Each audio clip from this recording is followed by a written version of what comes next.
చూడండి, ఈ ఏరియాలోనే గ్యాస్ ట్యాంకర్ పడిపోయింది. సెంట్రల్ జైలు ఉండేది ఇక్కడే.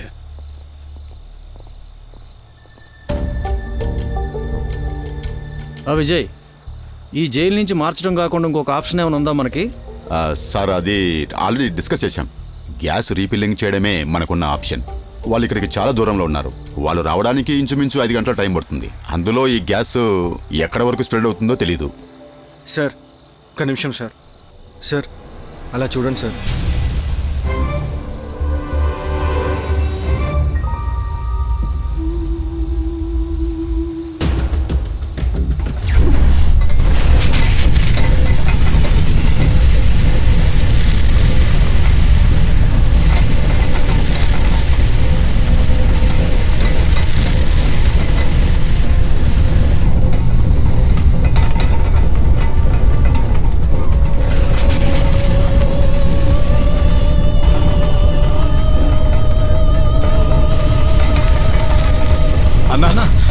ఏమైంది?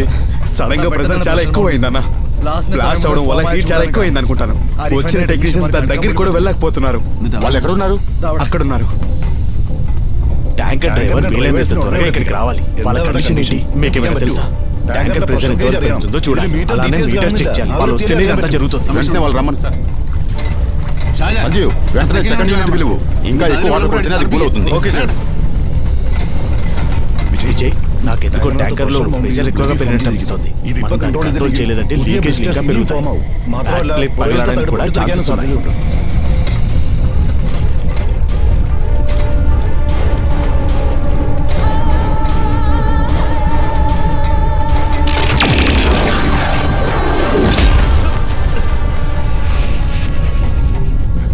విజయ్, ఇంకొంచెం ప్రెషర్ పెరిగిందంటే వితిన్ సెకండ్స్ లో బ్లాస్ట్ అయిపోతుంది. అది మౌంట్ అవుతుంది. విజయ్, ప్రెషర్ ని కంట్రోల్ చేయాలి. ఎలా? ప్రెసిషన్ పాయింట్ లో ఉన్న మీటర్ ప్యానెల్ ని 60% క్యూబిక్ వాల్యూమ్ ని తగ్గించాలి. ప్రెషర్ ని వెంటనే రిలీజ్ చేయాలి.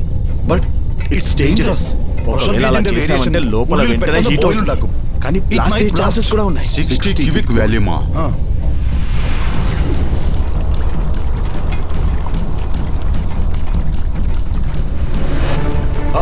విజయ్, నో విజయ్, చెప్పేది నేను. అది చాలా ప్రమాదం. విజయ్, వద్దు విజయ్.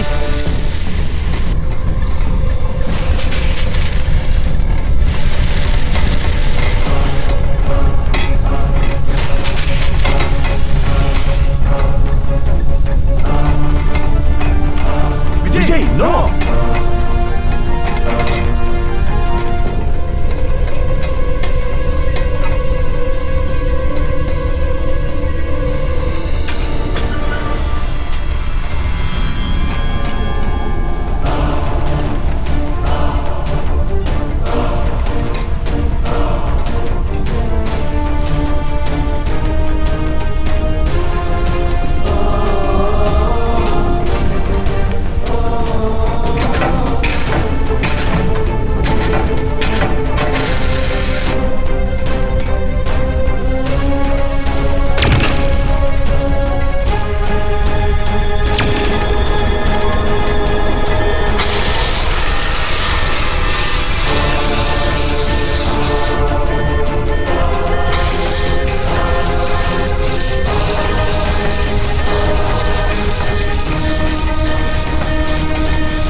సెకండ్ యూనిట్ వచ్చిందా? వచ్చిందన్నా. అయితే వెంటనే పని స్టార్ట్ చేయి.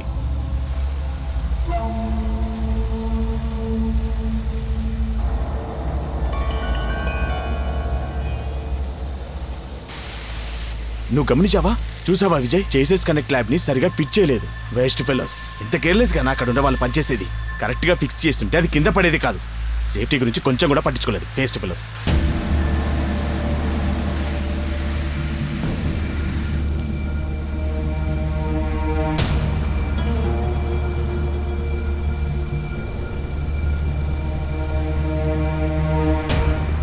సార్ ఆ జైలు ప్రాబ్లంని ఎంతో కొంత సాల్వ్ చేశాను సార్. లేక వాళ్ళు గొడవ పడడానికి ఇదంతా చేశారంటారా? అలా చేసే అవకాశం కూడా ఉంది సార్. అక్కడ అమ్మాయిని చూశారు కదా, ఆ అమ్మాయి వాళ్ళ ఇంటికి వెళ్ళి వాళ్ళని బెదిరించి ఎవరో ఇక్కడికి తీసుకొచ్చి ఉంటారు. ఇదంతా ఎవరో కావాలనే చేస్తున్నారు సార్. విజయ్, హాస్పిటల్ నుంచి ఆ ట్యాంకర్ డ్రైవర్ మిస్ అయ్యాడంట. యాక్సిడెంట్ కేసు కదా, భయపడి పారిపోయి ఉంటాడు. ఇలా జరిగిందని నేను ఇన్ఫర్మేషన్ ఇచ్చేశాను.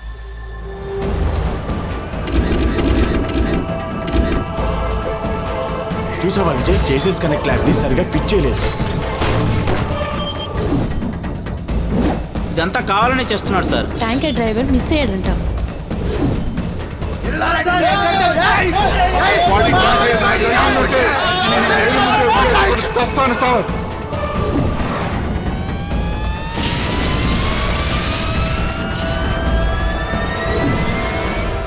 మేడం, ట్యాంకర్ అదుపు తప్పే పని లేదు. ఎవరో కావాలనే చేశారు. నాకు తెలియలేదని మీరనుకోకండి. 50 టన్నుల గ్యాస్ ట్యాంకర్ ఇక్కడ పడిపోయింది. ఈ సిటీ మొత్తం తగలబడిపోవడానికి అది చాలు.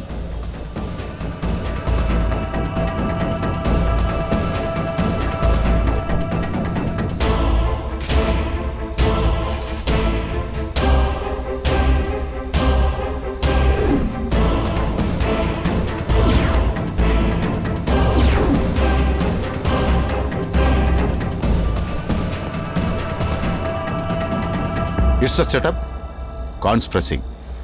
ఇవన్నీ కనెక్టెడ్ అయి ఉన్నాయి. ఈ యాక్సిడెంట్, ఇది జరిగిన విధానం, మరి ఆచార్య చెప్పిన డీటెయిల్స్ అన్నీ కూడా జైల్లో సంబంధం లేకుండా జరుగుతున్న పోరాటం, మనకు తెలియకుండా ప్రెస్ వాళ్ళకి వెళ్తున్న ఇన్ఫర్మేషన్, ఈ విషయం ఖైదీ ఫ్యామిలీ వాళ్ళకు కూడా తెలిసింది. ఇదంతా ఒక ప్లాన్. ఖచ్చితంగా ఎవడో కావాలని చేశాడు. అది కాదు, కొంచెం ఈ పాత్రలు మళ్ళీ కడగండి. డాక్టర్స్ పాప క్యాన్సర్ అని చెప్పారు. కారులో ఉన్న అమ్మాయిని చూసారా? మమ్మల్ని కాపాడడానికేగా మీకు ఈ కాకి డ్రెస్ ఇచ్చింది.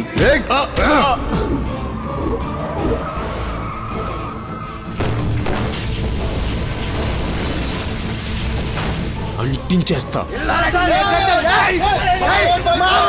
మీరు నేను తెలివి లేకుండా చేస్తున్నాను అనుకోకండి. జరగండి జరగండి జరగండి.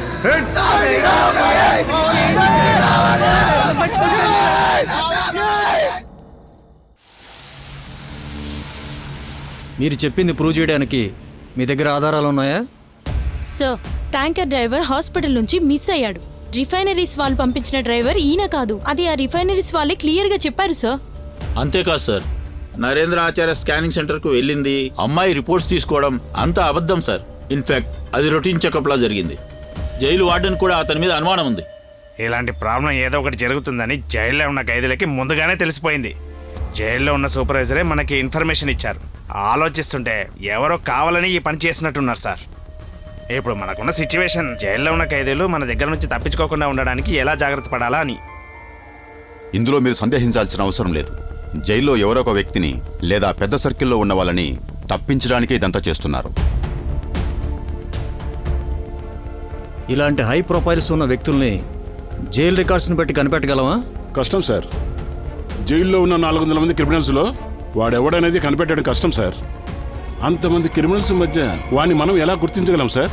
ఎందుకంటే ఇంటెలిజెన్స్ రిపోర్ట్స్ వాళ్ళ గురించి ఏ ఎవిడెన్స్ మన దగ్గర లేవు సార్. అందుకని ఈ జైల్లో ఉన్న క్రిమినల్స్ అందరినీ విచారించాల్సి వస్తుంది.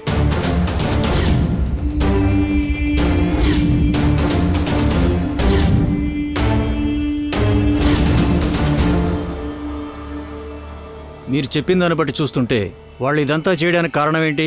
సార్, ఇప్పుడున్న సిచ్యువేషన్లో ఈ జైల్లో ఉన్న ఖైదీలందరినీ వేరే జైలుకి షిఫ్ట్ చేయడం తప్ప మరో దారి లేదని మీకు తెలుసు సార్. సో వాళ్ళ ప్లాన్ ఏంటో షిఫ్ట్ చేశాక తెలిసే అవకాశం ఉంది సార్. ఒకటి, వాళ్ళని షిఫ్ట్ చేసేటప్పుడు మన మీద అటాక్ జరిగే అవకాశం ఉంది. లేదంటే వాడు షిఫ్ట్ చేసే టైంలో తప్పించుకునే అవకాశం ఉంది. ఇలాంటి సిచ్యువేషన్లో జైలు మార్చడం తప్ప వేరే దారి మనకు లేదంటారా? కానీ వాడు వీటన్నిటినీ వదిలేసి ఇంకేమన్నా చేశాడు అంటే అప్పుడు మనమేంటో చూపిద్దాం. పైనుంచి కావాల్సిన అప్రూవల్ వచ్చేసింది కదా, జైలు షిఫ్ట్ చేయడానికి మీరు రెడీ చేయండి. సార్, నో సార్, అది కరెక్ట్ కాదు. వై? ఈ గ్రూప్ వాళ్ళ ప్లాన్ అంత సింపుల్గా అనిపించట్లేదు. They have bigger intentions. అర్థం కాలేదు. ఇంత పర్ఫెక్ట్గా ప్లాన్ చేసిన వాళ్ళు మన వెళ్ళే రూట్లో షటర్స్లో అటాక్ చేయరు. ఇప్పుడేం చేద్దాం? ఇలాంటి సిచ్యువేషన్లో మనం చాలా మంది ఫోర్స్ని తింపుతామని వాళ్ళకి తెలుసు. వాళ్ళు వీలైనంత వరకు మన పోలీస్ ఫోర్స్ తగ్గిన తర్వాతనే తప్పించుకోవడానికి ట్రై చేస్తారు. అది ఎలాగంటే గ్యాస్ స్ప్రెడ్ దాటిన జోన్లో అటాక్ చేయడానికి ట్రై చేస్తారు. అప్పుడు వాళ్ళు తప్పించుకోకూడదని మనం ట్రై చేస్తాం కదా.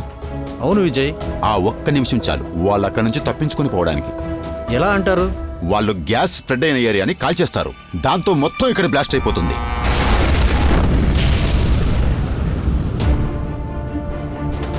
మీరు మీ దగ్గరున్న ఫోర్స్ అందరిని దింపినా కూడా అందరూ వెళ్ళి అక్కడ ఏమైందని చూస్తారు. ఆ సమయంలో వాళ్ళు ఇక్కడి నుంచి తప్పించుకుంటారు.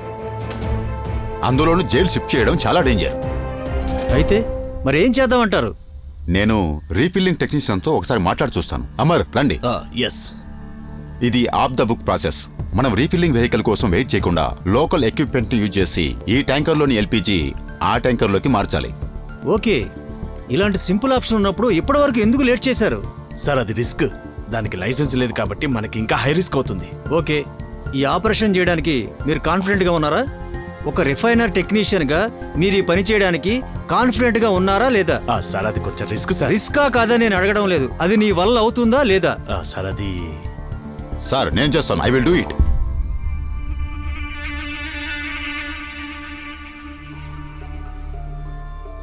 వద్దు విజయ్, ఇది నువ్వు రిస్క్ తీసుకునే టైం కాదు. 400 మంది ఖైదీల ప్రాణాలకి సమాధానం చెప్పాల్సిన విషయం. కానీ సార్, ఇంకొక బ్లాస్ట్ అయిందంటే అది ఎంతవరకు దారితీస్తుందో మేము చెప్పలేం. మనం ఎంతో కష్టపడి ఈ మిషన్ని ఇంతవరకు తీసుకొచ్చాం. ఇలా మధ్యలో వదిలేస్తే ఎలా సార్? విజయ్, ఇప్పటి వరకు మీరు మీ పనిని చక్కగా పూర్తి చేశారు. I really appreciate you. ఇక మీరు పోలీసులకు కావాల్సిన సహాయం చేస్తే సరిపోతుంది. చూడు విజయ్, ఇక మీరు బయట ఉండి మా అడ్రస్ కోసం వెయిట్ చేస్తే సరిపోతుంది.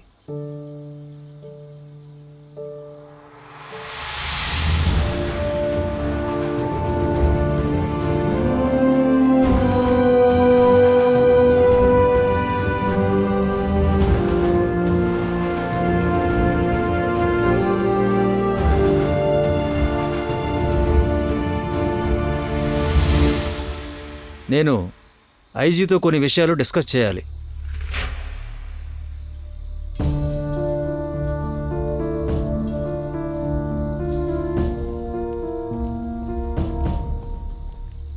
విజయ్ చెప్పినట్టుగా ఇక్కడ ఎక్స్ప్లోజన్ జరిగితే క్యాజువాలిటీ ఎంతవరకు ఉంటుంది? గ్యాస్ స్ప్రెడ్ అయిన ఏరియా నుంచి జనాలందరినీ ఖాళీ చేయించడం వల్ల కొంతవరకు సేఫ్. కానీ ఫైర్ ఫోర్స్ అక్కడే ఉన్నారు. అది వాళ్ళ డ్యూటీ. అక్కడి నుంచి వదిలి వెళ్ళడానికి వాళ్ళకి ఛాన్స్ లేదు. అప్పుడు జైల్లో ఉన్న వాళ్ళని పంపించకపోతే ఆ 400 మంది చనిపోతారు. కానీ వాళ్ళని బయటికి పంపించినా ప్రమాదమే. అప్పుడు ఫైర్ మెన్స్ పరిస్థితి ఏంటంటారు? ఇది వాళ్ళ కర్మ సార్. వాళ్ళు ఈ రిస్క్ చేసే తీరాలి. ఎలాగైనా సరే మనం జైలు షిఫ్ట్ చేసి తీరాలి. అదే గవర్నమెంట్ డెసిషన్. ఇప్పుడు మనిద్దరం మాట్లాడుకున్నది మనిద్దరి మధ్య ఉండాలి, అర్థమైందా? Yes sir.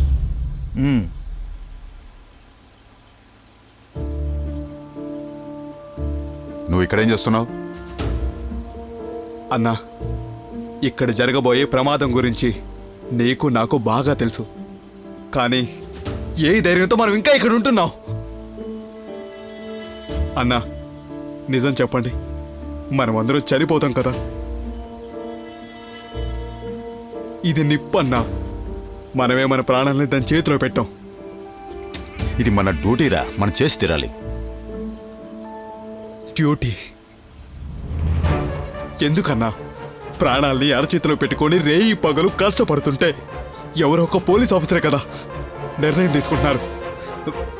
వాళ్ళే ఇది ఆపాలా వద్దని నిర్ణయిస్తున్నారు. మనం తీసుకోలేమా నిర్ణయం? రిటైర్ అయ్యి అరగంట ముందు అక్కడ పిల్లయ్యన్న ప్రాణం పోయింది. ఏ ఆయన డ్యూటీ గురించి తన ప్రాణాల్ని అర్పించారు. ఎవరైనా ఒక్కరు దాని గురించి ఆలోచిస్తున్నారా? ఆరోగ్యం బాలని మా అమ్మని పుట్టి నెల రోజులు కూడా కారణం బిడ్డను వదిలేసి ఇక్కడ ఉన్నాను. లేదు, తెలిసి తెలిసి నేను చావలేను.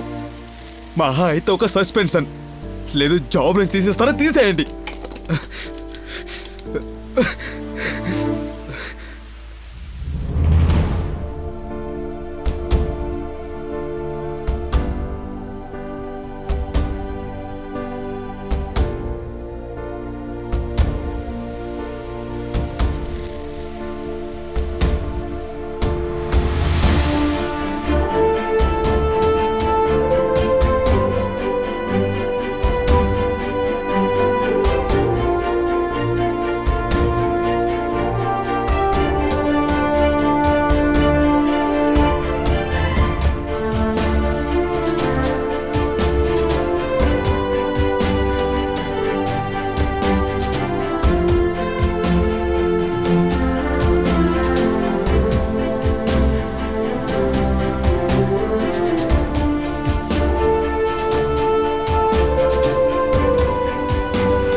విజయ్, నువ్వు చెప్పినట్టుగానే అంతా జరిగిపోతుంది.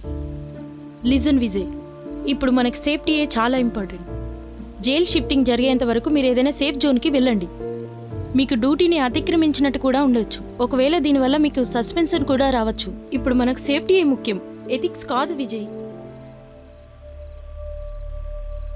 మీకు తెలియని విషయం ఒకటి ఉంది. 101కి కాల్ చేసే ప్రతి ఒక్కరూ కూడా మా మీద నమ్మకంతోనే కాల్ చేస్తున్నారు. మేము ఖచ్చితంగా కాపాడతామని. ఆ నమ్మకంతోనే మేము కూడా కోడిని కాపాడాలన్నా కాకిని కాపాడాలన్నా వెనక ముందు ఆలోచించకుండా చేస్తాం. పోలీస్, మంత్రి ఎవరైనా వెనకడుగు వేయచ్చు. కానీ మేము ఈ ప్రాబ్లంని క్రియేట్ చేసిన వాడి ముందు తల దించుకొని వెనకడుగు వేయలేం. తెలుసుకోండి.